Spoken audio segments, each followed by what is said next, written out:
الحمدللہ وحدہ والصلاة والسلام علی من لا نبی بعدہ اما بعد فاعوذ باللہ من الشیطان الرجیم بسم اللہ الرحمن الرحیم ان اللہ وملائکتہ یصلون علی النبی یا ایھا الذین آمنوا صلوا علیہ وسلموا تسلیما والصلاة والسلام علیک یا سیدی یا رسول اللہ وعلی آلہ وصحبہ یا سیدی یا سیدی یا خاتم النبیین۔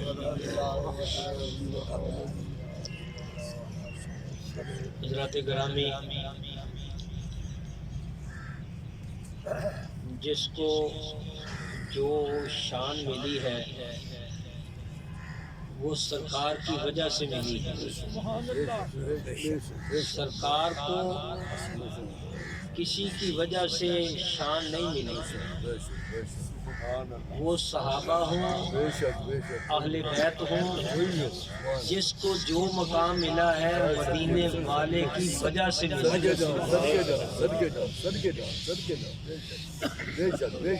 اگر ابو بکر صدیق کو مقام صداقت ملا ہے تو سرکار کی وجہ سے ملا ہے۔ اگر عمر فاروق کو فاروقیت کا درجہ ملا ہے سرکار کی وجہ سے ملا ہے۔ عثمان غنی اگر سخاوت کے دھنی بن کر آسمان سخاوت پہ چمک رہے ہیں تو سرکار کا صدقہ ہے۔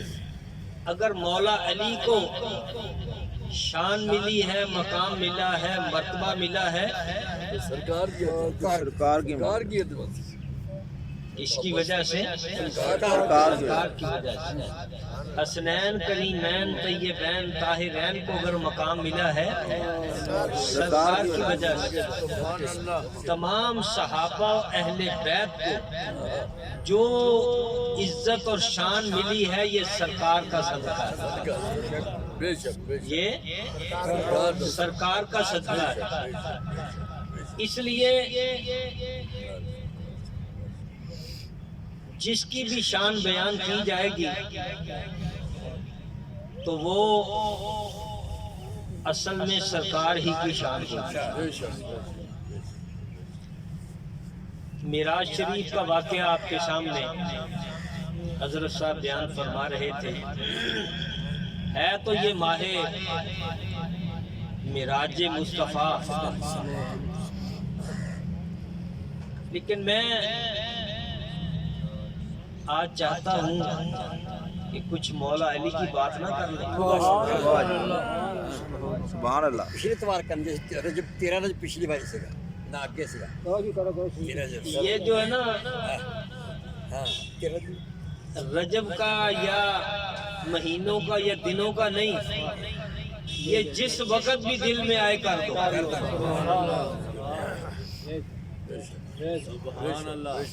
تو بات یہ ہے کہ حضرت علی کا نام ہے علی اور کنیت ہے ابو الحسن اور ابو تراب، اور آپ کا نام ہے حیدر۔ آپ کی والدہ جو ہے فاطمہ بنت اسد، انہوں نے آپ کا نام رکھا حیدر۔ حیدر کا معنی ہے شیر، حیدر کا معنی شیر۔ اور آپ کے والد ابو طالب نے آپ کا نام رکھا علی۔ علی کا معنی ہے بلند، علی کا معنی بلند۔ جس کو اللہ بلند کرے اس کو کون نیچا دکھا سکتا ہے۔ اور ابو تراب کی کیا وجہ ہے؟ مولا علی ایک دن مسجد میں لیٹے ہوئے تھے، آپ کے کپڑوں میں مٹی لگی ہوئی تھی۔ سرکار نے فرمایا اجلس ابو تراب۔ ابو تراب اٹھ بیٹھ۔ تو حضرت علی کو یہ اتنا پیارا لگا کہ آپ فرماتے تھے کہ مجھے ابو تراب کہا کرو، یہ پیارے نے میرا نام پیارا لیا ہے، پیارے نے میرا نام پیارا لیا ہے۔ اس لیے حضرت گرامی اور آپ کے حیدر کے ساتھ قرار بھی لگتا ہے۔ حیدر کا معنی ہے شیر اور قرار کا معنی ہے پلٹ پلٹ کر حملے کرنے والا۔ مسجد میں لیٹے ہوئے ہیں، علی نے بتا دیا کہ میں مسجد کے ساتھ زیادہ تعلق رکھتا ہوں، تو میرا بھی تعلق انہی سے ہے جن کا تعلق مسجد والوں سے ہے۔ میرا تعلق بھی ان سے ہے جو مسجد میں ہیں، اسی لیے آپ کی شہادت جو ہے وہ بھی مسجد میں ہوئی۔ آپ نے فرمایا جان تو دے سکتا ہوں، مسجد کو نہیں چھوڑ سکتا۔ تو وہ ہے علی والے۔ اور یاد رکھیے مولا کائنات فرماتے ہیں اگر ایک کنویں میں ایک قطرہ شراب کا ڈال دیا جائے اور اس کو بند کر کے اس کے اوپر ایک مینار بنا دیا جائے، فرماتے ہیں میں اس مینار پر اذان دینے کے لیے تیار نہیں جس کنویں میں ایک قطرہ شراب کا پڑا۔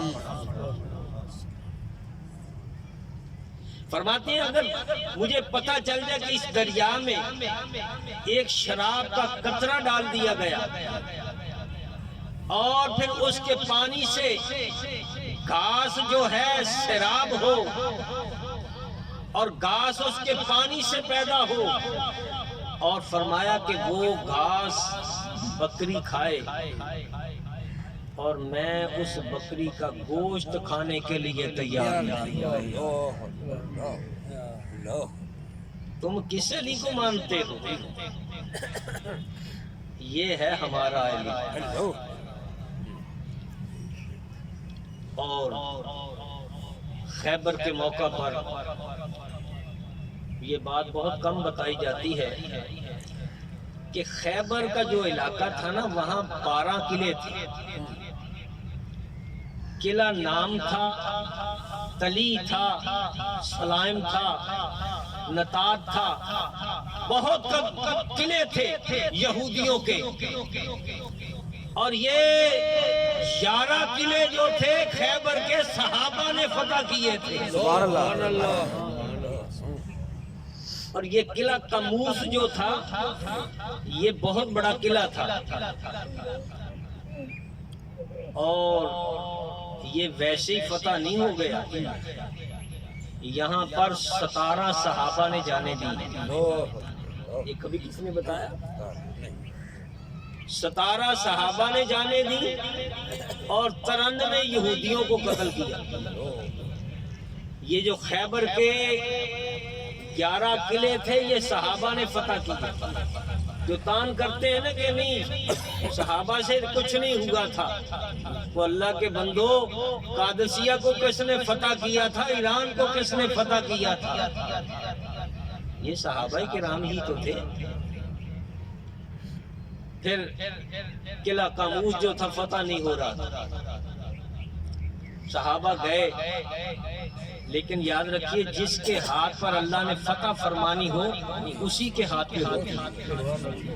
اللہ نے جس جگہ جس کو عزت دینی ہو اسی کو اللہ عزت دیتا ہے۔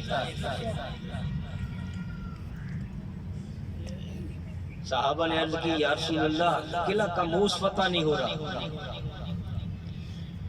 میرے آقا نے فرمایا اے میرے صحابہ کل کو یہ جھنڈا میں اس کو دوں گا جس کے ہاتھ سے اللہ فتح فرما دے گا۔ سارے صحابہ ساری رات بے چینی میں گزارتے ہیں کہ صبح کو سرکار کس کو جھنڈا عطا فرمائیں گے۔ سبحان اللہ۔ صحابہ کا شوق جہاد دیکھیے، ساری رات انتظار کرتے رہے، جاگتے رہے کہ کب کس کو یہ جھنڈا ملے گا۔ جب صبح ہوئی میرے آقا نے فرمایا این علی بن ابی طالب، علی کہاں ہے؟ یا رسول اللہ ان کی آنکھیں دکھ رہی ہیں، آشوب چشم ہے اور اتنی دکھتی ہیں کہ اپنے پاؤں کو بھی نہیں دیکھ سکتے۔ میرے آقا نے فرمایا جاؤ علی کو لے کے آؤ۔ علی کو لے کر آئے، علی صحیح طریقے سے دیکھ بھی نہیں سکتے۔ جب سرکار کی بارگاہ میں آئے، آنکھیں بڑی دکھ رہی ہیں۔ سرکار نے نہیں فرمایا کہ کسی عائش اسپیشلسٹ کے پاس لے جاؤ، سرکار نے اپنا لعاب دہن علی کی آنکھ میں لگایا۔ علی فرماتے ہیں میری آنکھیں اسی وقت ٹھیک ہوئی، میری آنکھوں میں اتنی چمک آ گئی، درد جاتا رہا۔ یہ لعاب دہن علی کی آنکھ میں لگا اور غار ثور میں ابو بکر کی ایڑی میں لگا۔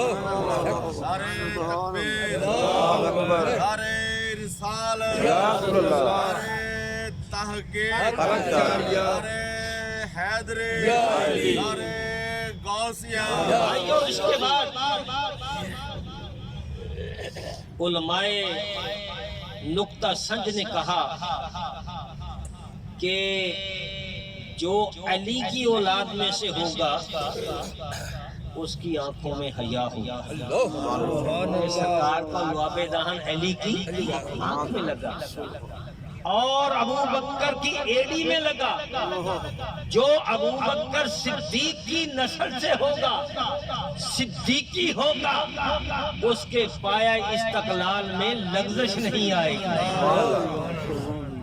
ہم نے دیکھا ہے مولانا شاہ نورانی صدیقی کو، ان کے پایہ استقلال میں لغزش نہیں آتی، بڑا بڑا کچھ کیا گیا، لیکن جہاں قدم رکھ دیا رکھ دیا،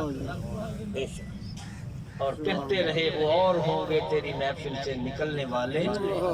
حضرت داغ جہاں بیٹھ گئے، جو علی کی اولاد سے ہوگا، حضرت علی کی بڑی اولاد ہے، یہ سیال، یہ عوام، یہ حضرت کی علی کی اولاد ہے، دوسری بیویوں سے ہے۔ سید وہی ہیں جو حضرت فاطمہ الزہرا سے پیدا ہوئے، جو دیگر بیویوں سے پیدا ہوئے وہ سید نہیں، وہ علی کی اولاد ہے لیکن سید نہیں ہے۔ علی کی آنکھ میں لعاب دہن لگا تو جو علوی ہوگا اس کی آنکھ میں حیا ہوگا۔ کس کا حیا ہوگا؟ اس کی آنکھ میں ایسا حیا ہوگا، اس کی آنکھ میں ابو بکر کا حیا ہوگا، اس کی آنکھ میں عمر کا حیا ہوگا، اس کی آنکھ میں عثمان غنی کا حیا ہوگا، اس کی آنکھ میں امیر معاویہ کا حیا ہوگا۔ نعرہ تکبیر، نعرہ رسالت، نعرہ تحقیق، نعرہ حیدری، نعرہ غوثیہ۔ اور علی نے بتا دیا، آپ کی اولاد نے بتا دیا کہ کیسے حیا کیا جاتا ہے۔ حضرت امام حسن نے حضرت امیر معاویہ کے ہاتھ پہ بیعت کی اور صلح کی، جس کی ساتھ حسن و حسین کی صلح ہے ان کے ساتھ ہماری بھی صلح ہے۔ اگر حسین نے یزید سے صلح نہیں کی، ہماری بھی یزید سے صلح نہیں۔ یہ ہمارا نقطہ ہے، اہل سنت کا موقف ہے کہ اگر امام حسن نے صلح کر لی تو ہم نے بھی صلح کر لی۔ اور ہاشمی میاں نے بڑا پیارا جملہ بولا، کہا حسن نے معاویہ کے ہاتھ میں ہاتھ دیا، معاویہ نے حسن نے معاویہ کے ہاتھ میں ہاتھ دیا، اسی لیے تو اہل سنت نے معاویہ کا ساتھ دیا۔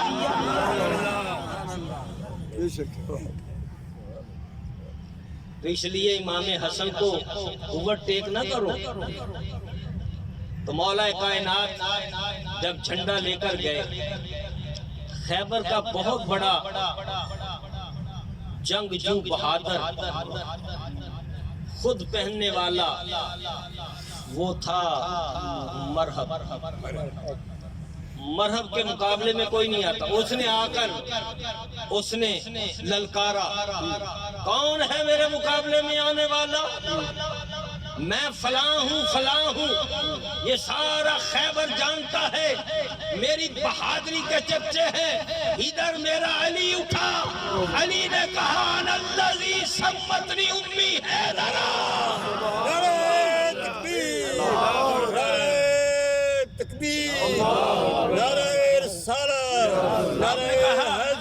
میری ماں نے میرا نام حیدر رکھا ہے۔ پھر وہ مقابلے میں آیا، علی پاک نے تلوار کا وار کیا، علی پاک کے ہاتھ پر کسی نے کوئی شے ماری، آپ کے ہاتھ سے ڈال گر گئی۔ مولا علی نے خیبر کا جو بہت بڑا دروازہ تھا پکڑ کے ہلایا، ہلا کر آپ نے اپنی پشت پہ رکھ لیا اور پشت پہ رکھ کے فرمایا صحابہ اس کے اوپر سے گزر جاؤ۔ جب آپ نے وہ دروازہ دور پھینکا، 7 آدمیوں سے ہلایا نہ گیا، 40 آدمیوں سے ہلایا نہ گیا۔ ہمارے جو نبوت والے کہتے ہیں، علی سے پوچھا یہ کیا ہوا؟ کہا اپنی طاقت سے نہیں، یہ روحانیت کی طاقت سے دوڑا۔ پھر تھوڑا سا ناز دل میں پیدا ہوا، میں نے ایسا کیا ہے۔ پھر فرماتے ہیں جبریل نے کہا علی اب دروازے کو ہلا۔ آپ نے ہلانا چاہا تو نہ ہلا۔ فرمایا یہاں علی کی طاقت کام کر رہی ہے، ادھر نگاہ مصطفیٰ کام کر رہی ہے۔ اس کے بعد واپسی آ رہے۔ اب جو اتنا جنگجو ہو، اتنا بہادر ہو، اتنی قوت والا ہو کہ جبریل بھی آ کے کہے کہ شاہ مرداں شیر یزداں قوت پروردگار، لا فتح الا علی لا سیف الا ذوالفقار، جس کی تلوار ذوالفقار ہو، جس کے بازوؤں میں اللہ کی قوت ہو، جو خیبر کے دروازے کو پکڑے تو خیبر میں زلزلہ آ جائے۔ بتاؤ جس کے بازوؤں میں قوت پروردگار ہو، اس سے کوئی خلافت چھین سکتا ہے؟ یہ تمہارا علی ہوگا جو ڈرپوک تھا، ہمارا علی بہادر ہے۔ علی سے خلافت چھین لی۔ ایک طرف تو کہتے ہو شیر خدا ہے، قوت پروردگار ہے، جس کے بازوؤں میں قوت پروردگار ہو، اس سے خلافت کوئی نہیں چھین سکتا۔ پتہ چلا کہ جو پہلا خلیفہ بنا یہ مولا علی کی رضامندی سے بنا ہے، اگر دوسرا خلیفہ بنا ہے مولا علی کی رضامندی سے بنا ہے، اگر تیسرا خلیفہ عثمان غنی بنا ہے مولا علی کی رضا سے بنا ہے۔ کبھی کہتے ہو فتح چھین لیا، وہ شیر خدا کیسا ہے جس سے کوئی اس کی چیز چھین لی؟ دروازہ گرا دی۔ اسی بوٹے کو لوگ روٹی نہیں کھو سکتا، ایڈا تگڑا بندہ، ساڑھے سارے تگڑا بندہ۔ اگر کوئی بندہ دوسری باری منگے تو وہ نہیں کھو، ادھی مل جاتی ہے۔ مولا علی کو کوئی خلافت نہیں کھو سکتا۔ تو مولا کائنات شیر خدا کے ہاتھ سے اللہ نے خیبر کو فتح فرما دیا، قلعہ کاموس کو، اور مرحب کے 2 ٹکڑے کر آپ دیے۔ نے فرمایا کہ حضور نے فرمایا تھا تو ابو بکر صدیق کو ممبر رسول کی پہلے کب سیلی پر نہ چڑھنے دیں۔ تو واپسی پر آ رہے تھے، آتے آتے کیا ہوا، سرکار صلی اللہ علیہ وسلم نے اثر پڑھ لی تھی، مولا علی کام کے لیے گئے ہوئے تھے۔ جب واپس آئے سرکار صلی اللہ علیہ وسلم حضرت علی کی جولی میں لیٹ گئے۔ کتنا پیارا منظر ہوتا، سبحان اللہ۔ ہاں؟ غار میں دیکھو تو ابو بکر کی جولی،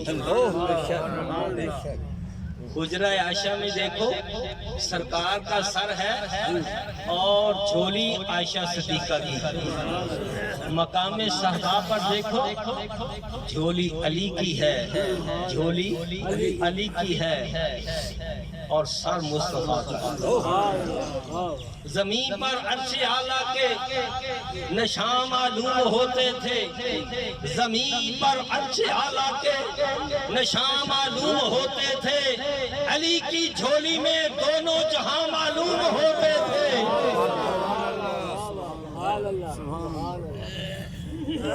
حضرات گرامی، تھوڑی دیر کے بعد دیکھا سورج ڈوب گیا، مولا علی رونے لگے، آنسو بہ گئے۔ سرکار نے چشم نبوت کھولی، علی کیا ہوا؟ یا رسول اللہ نماز عصر قضا کرتے۔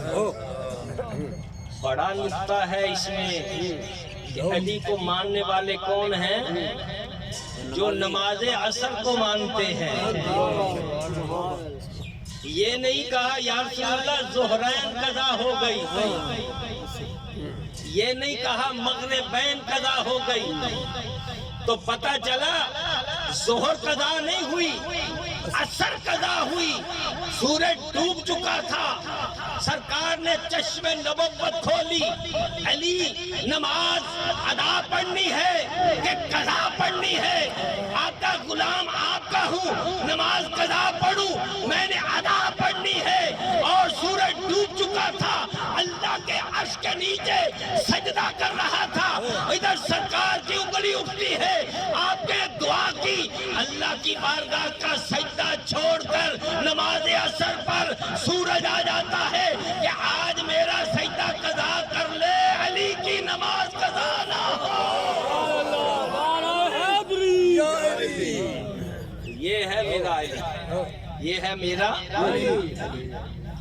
حضرات گرامی، سورج عصر کے ٹائم پہ آ گیا، ساری دنیا نے دیکھا، علی نماز پڑھ لے تاکہ پتہ چل جائے کہ علی والے وہ ہیں جو عصر والے ہیں، وہ عصر والے ہیں، جن پر اثر ہوتا ہے وہ علی والے ہیں۔ تو جو اثر کو ہی نہیں مانتے ان کا علی سے کیا تعلق ہے؟ اور یاد رکھیے مولا کائنات نے بتا دیا کہ جو نماز قضا ہونے پر اتنا پریشان ہو جاتا ہے وہ علی ہے، تو جو نمازیں چھوڑ دے اور اس کا علی کے ساتھ کوئی تعلق بھی نہیں۔ اس لیے حضرات گرامی نماز عصر علی پڑھ رہا ہے۔ اب پوچھیں عالم نماز پڑھتا ہے سورج کو دیکھ کر، کتنا ٹائم رہ گیا سورج میں؟ عصر کی نماز پڑھتا ہے سورج کو دیکھ کر، عالم پڑھتا ہے، محدث پڑھتا ہے، فقیہ پڑھتا ہے، مفتی پڑھتا ہے، علامہ پڑھتا ہے، پیر پڑھتا ہے، غوث پڑھتا ہے، کتب پڑھتا ہے، نماز عصر پڑھتا ہے تو سورج کو دیکھ کے پڑھتا ہے۔ اور یاد رکھیے آج سورج علی کو دیکھ رہا ہے۔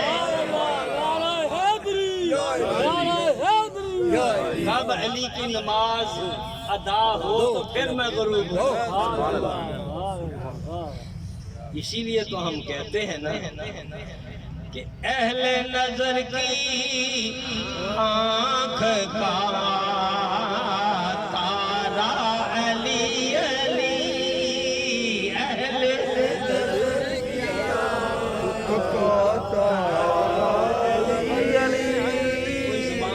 سنا رہے اہل نظر کی آنکھ کا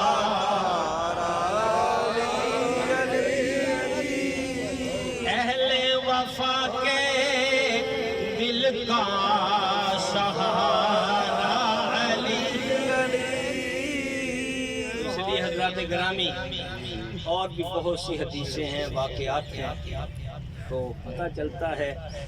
ایک حدیث ہے کہ الحق ما علی، الحق ما علی، اور علی مال حق، علی حق کے ساتھ ہے اور حق علی حق علی کے ساتھ علی حق کے ساتھ ہے. علی بولو علی علی حق کے ساتھ. جب ہم دیکھتے ہیں تو علی ابو بکر کے ساتھ، علی عمر کے ساتھ، علی عثمان کے ساتھ، علی طلحہ و زبیر کے ساتھ ہے، تو پتہ چلا علی اس کی طرف ہوتا ہے جو حق ہوتا ہے. پتہ چلتا ہے ابو بکر بھی حق ہے، عمر بھی حق ہے، عثمان بھی حق ہے، طلحہ بھی حق ہے، زبیر بھی حق ہے، اور علی ہم سب کے ساتھ ہے. جو صحیح طریقے سے نماز، روزہ، حج، زکوٰۃ کرتے ہیں، علی انہی کا امام ہے. ورنہ یہ جو ہے نا، کسی سریکی والے نے کہا تھا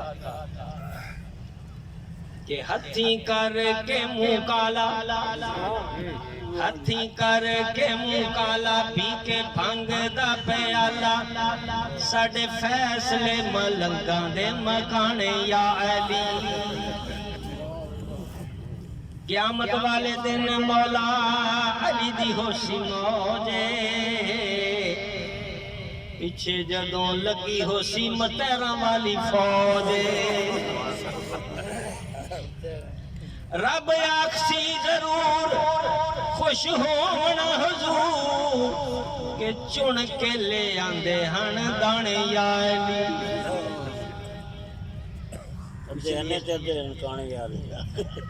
اس لیے حضرات گرامی مولا علی کو ماننے والے آپ جن کا تعلق مسجدوں کے ساتھ تھا، جن کا تعلق نماز کے ساتھ تھا، وہی مولا علی کو ماننے والے. تو یہ معراج کا مہینہ ہے. میں نے چاہا کہ جمعے کے روز بھی یہ بیان کیا، یہاں بھی یہ بیان کیا، تو انشاءاللہ معراج شریف بیان ہوتا رہے گا. اللہ تعالی ہماری حاضری قبول فرمائے.